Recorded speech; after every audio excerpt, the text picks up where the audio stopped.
Yes, we talked today about deep dive, long form investigative journalism, essentially the stories that take a really long time and cost a really lot of money to produce. Just the types of stories that we have a lot of resources to do these days with the penny pinching in journalism. So, my viewpoint, though, is that there is resurgent interest in these types of stories, in both publishing them and also among various audiences in consuming them. So that really, that those of us who have the passion to do these types of stories can do them.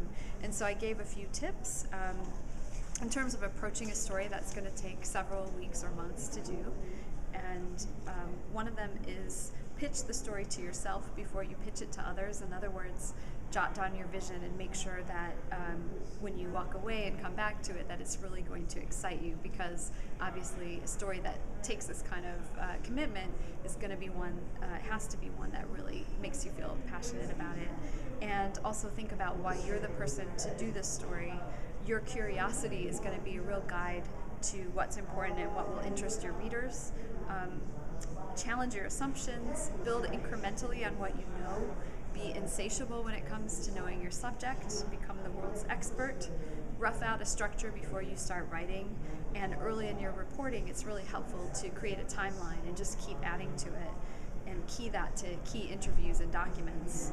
Keep a running to-do list of outstanding questions and documents that you still need to obtain. If you are freelancing, and it can be useful even just to go back to old textbooks in terms of structure.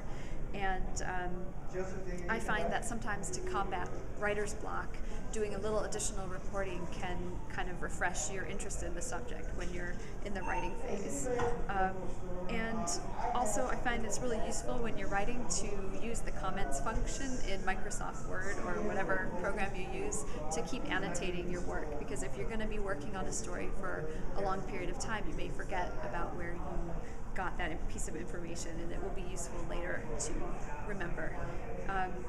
And when you're about ready to publish, give people who are in the story another chance to comment and to know about what's going to appear, particularly if it's a long-form investigative piece that is on a sensitive subject.